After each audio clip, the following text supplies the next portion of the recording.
Hello, and welcome back to Convey with Caroline, the podcast where every story becomes your path to powerful communication and personal growth. I'm your host, Caroline Giro, and today we are talking about communicating powerfully through the written word.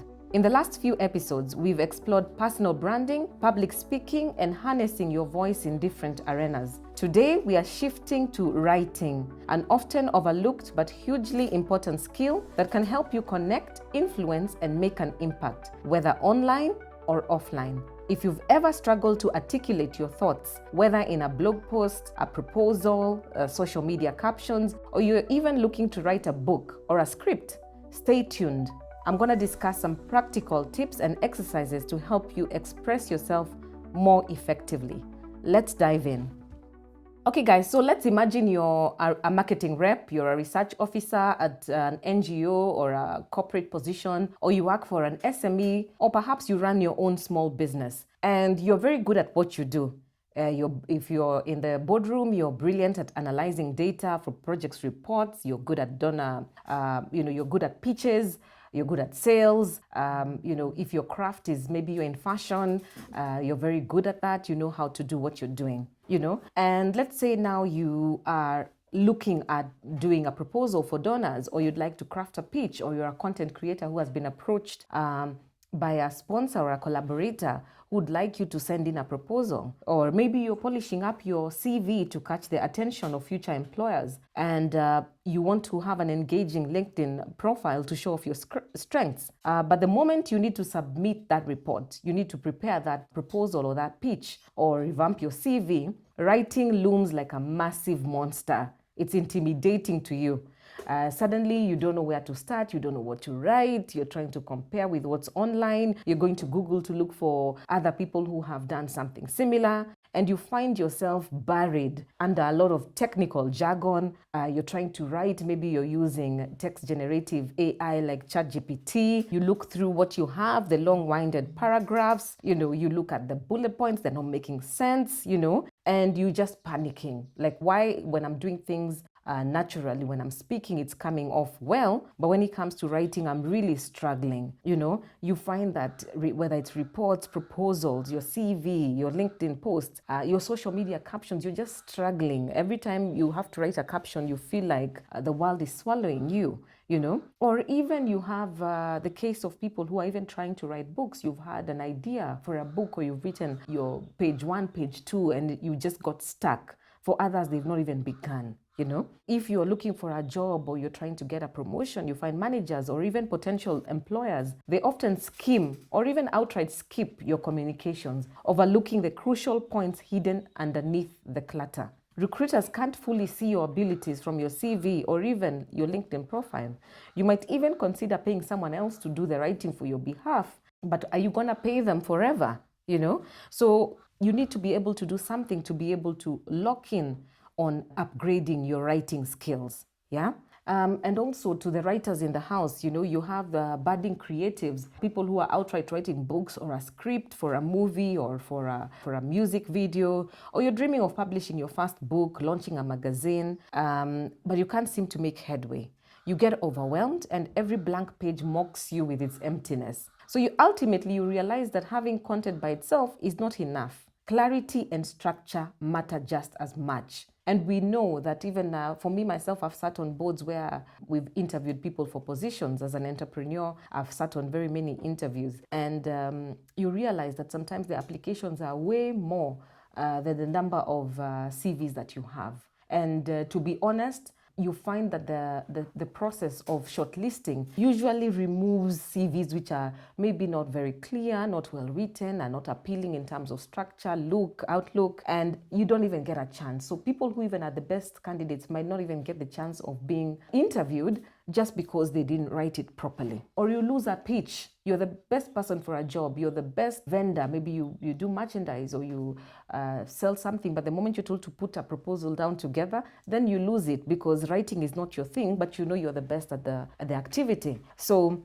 you need to realize that, like I said, content is not enough. Just by making a few key changes, opting maybe for something as small as shorter sentences or using meaningful subheadings and writing in direct language. And for other people, overcoming the fear, and for others, even being able to just start. For other people, it's not even the problem of even writing, but the fact that you're not even getting started. So in this era of constant communication, writing often replaces face-to-face interactions. We send countless text messages, social media posts, blog articles, and emails daily. Yet many of us have learned basic writing skills in school, but since we left school, to be honest, we haven't revisited them, right?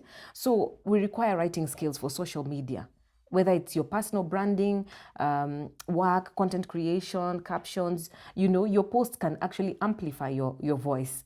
In professional settings, like I mentioned, where you're doing proposals, newsletters, pitches, reports, they can shape and influence how your colleagues and clients perceive your competence. And whether you're a creative, this is through blogs, journaling, book writing, these help you to explore your purpose in a deep, lasting form. The bottom line, if you can write clearly and compellingly, you'll stand out in the world we live in today. We know the 3 types of communication is oral, where we are speaking, and then we have the written communication, and then we have non-verbal communication. So written communication is just as important as oral communication, and people who manage to master all 3 tend to be influencers in society, because they've learned the magic of communicating with other people and getting heard in a world full of noise, right? So let's break down the key components of powerful writing.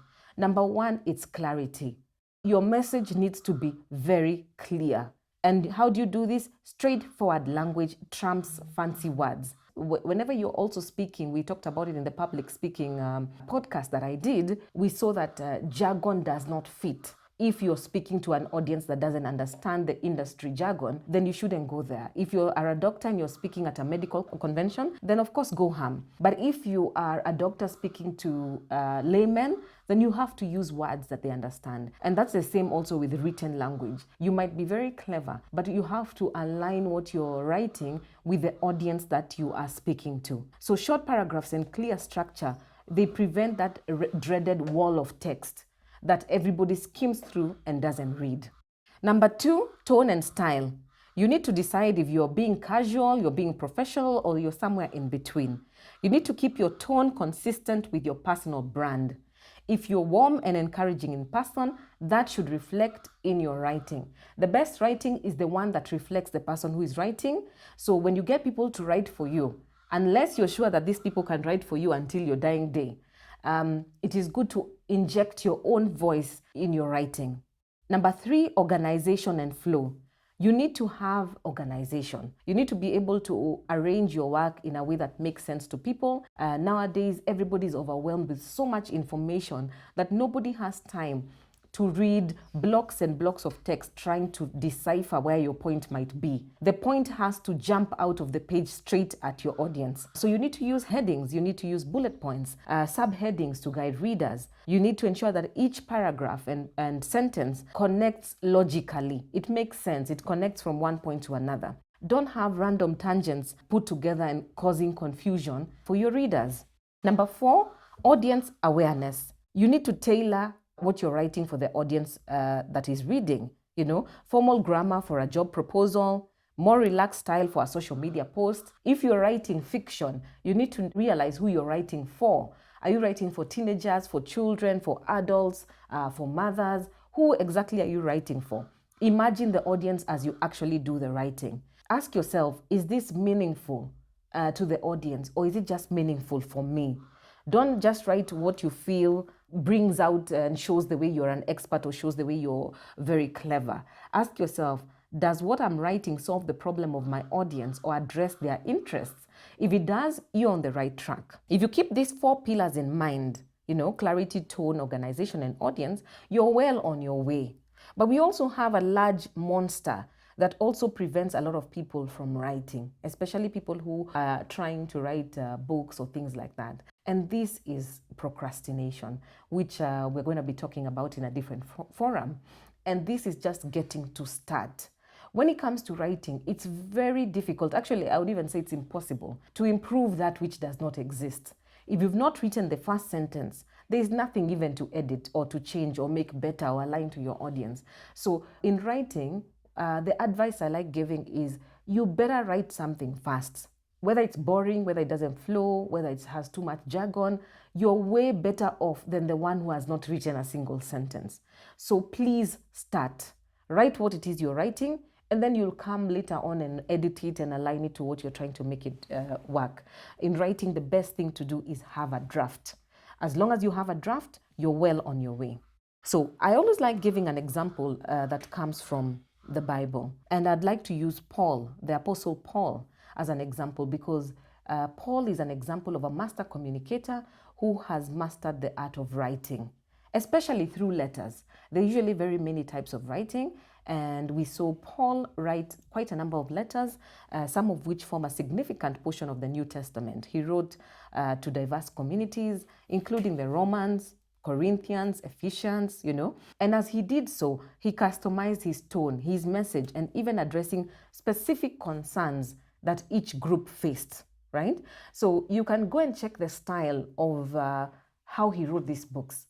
And he wrote them using the format of a letter. And this is why I mentioned earlier that it's good to inject your persona, your personal brand in your style of writing. For Paul, it was the letters. And he wrote them in a way that sort of like a judge in a court of law, where he looks like he's balancing what the case is about. He's hearing from both sides, making a conclusion. And that was his style of writing. What is striking is how clear and purpose-driven his letters are. He often started with greetings and then addressed problems, offered encouragement, and finished with personal notes. This was his structure. What is yours? Yeah? Paul recognized the unique needs of each audience, combining his theological depth with personal warmth. And as a result, his writings not only guided early believers, but continue to inspire faith-driven Christians worldwide today. So this is how to write for impact. Number one, he wrote himself. He did not get scared to write in the first place. He wrote using a style that fit his type of writing. So do not get intimidated by anybody else's style of writing. Oh my gosh, I read this book by, let me use my favorite author, Ken Follett. So if I use Ken Follett as a standard of my writing, I might never get started because I'll feel intimidated. Oh my gosh, his style is a style of, he goes deep in the research of what he's writing.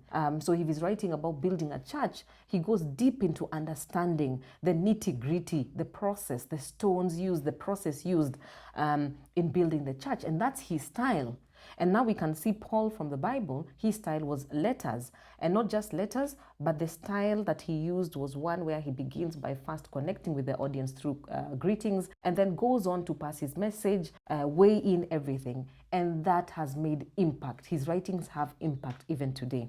So what lesson do we learn from Paul? Effective writing is purposeful.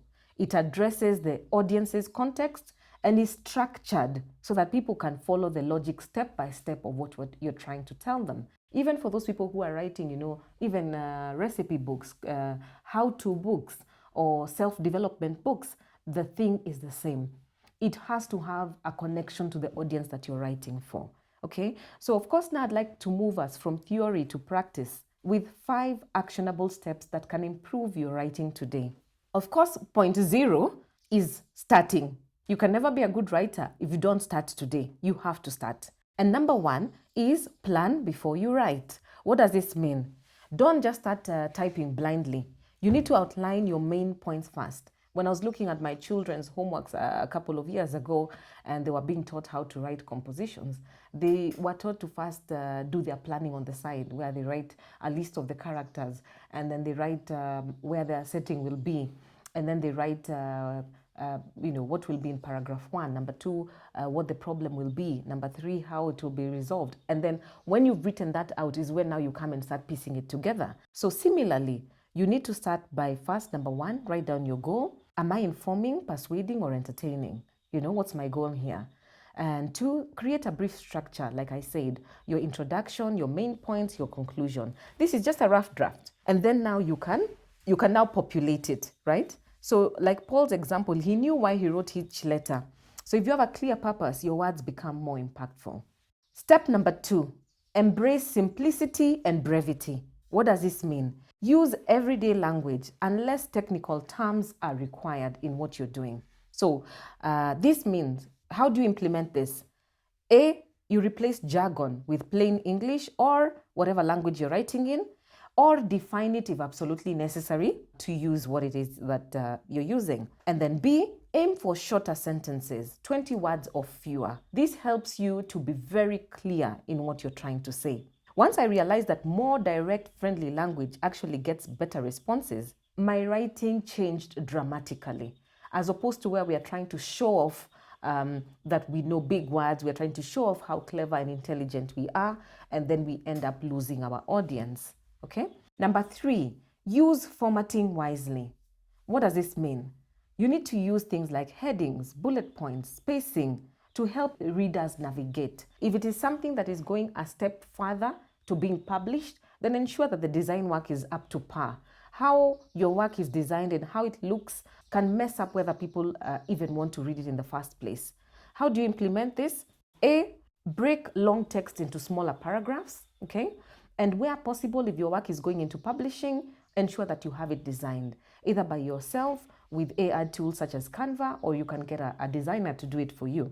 And B, use bold or italics for emphasis, but of course don't overdo it, yeah? Do it the right way. You need to guide your readers' eyes so that they stay engaged and don't become overwhelmed. Number 4, you need to revise and edit thoroughly. What does this mean? Good writing often involves rewriting. Like I mentioned myself, I always do drafts upon drafts and then I come and write. Do not be your biggest enemy where you try to edit as you write. Write what you're writing and then come back later, a day later, 2 days later, and look at your eyes with fresh work and then now begin the editing process, okay? You can implement this by A, stepping away for a few minutes or hours after your first draft, like I said, and then reread with fresh eyes. And then B, you can use AI tools to help you with this, like Grammarly or Notion AI to catch grammar errors. But you can also trust your own judgment or have an expert, a friend, your editor, or your boss have a look at it for you before you pull off. Ensure that it has structure, all right? Number 5, seek feedback and practice regularly. This means that writing is a skill like any other. Writing is not something that is it's not a game, it's a skill. Just like public speaking or personal branding, it only improves with consistent effort. So you have to start and then you do it the first draft. Maybe you're not too happy with it. You write again and again and again. And by the time you're putting out your 100th report, you're an expert on reporting. By the time you're writing your 10th chapter, you're getting better. The 11th will be easier to write and the 12th will be easier to write. You can implement this by A, sharing your drafts with a trusted peer or an expert or mentor for constructive critique. You can commit to a writing routine. Either you can blog weekly, journal daily, or post thoughtful captions. I highly recommend keeping a journal that you carry along with you and you have notes, especially for people who are trying to write longer things like a book. You can grab ideas from everyday life. You can get an idea from a meeting. You can get an idea from sitting in traffic. You can get an idea from a conversation you had with a friend or a phone call, and then you jot it down in your journal. Okay? So the more you write, the more naturally clarity and style will come to you. So now I'd like to give you the weekly challenge. I'd like you to pick one writing project, something that's very important to you that is aligned with what you're doing, either your schoolwork, your career, your business. Pick something, whatever it is, an important email, a social media caption, a blog post, your LinkedIn profile, a proposal that you are working on, or maybe the first chapter of your book, right? Please apply the steps we have discussed. Plan, simplify, format, revise, and gather feedback. And the second challenge I'd like to give you is to share a snippet or summary of your writing with me on the comments below, and let's celebrate improvements together. And we can also offer you constructive help. By investing in your writing skills, you'll find that your voice resonates far beyond the spoken word. It shapes how you're perceived and how effectively you can inspire change today and even in years to come. So as we wrap up episode 9 on how to communicate powerfully through the written word, remember that the pen, or your keyboard in this case, can be mightier than the sword. When you write with clarity, empathy, and purpose, you create a lasting footprint that can enlighten, motivate, and empower others, just like Paul's letters continue to do centuries later. So if this episode sparked fresh ideas or renewed your excitement to write again, please subscribe and share this podcast with somebody who could benefit from it. You never know whose confidence you might boost by just passing along these tips. So until next time, remember the world needs your voice on the stage, online, and on the page. So let's convey excellence.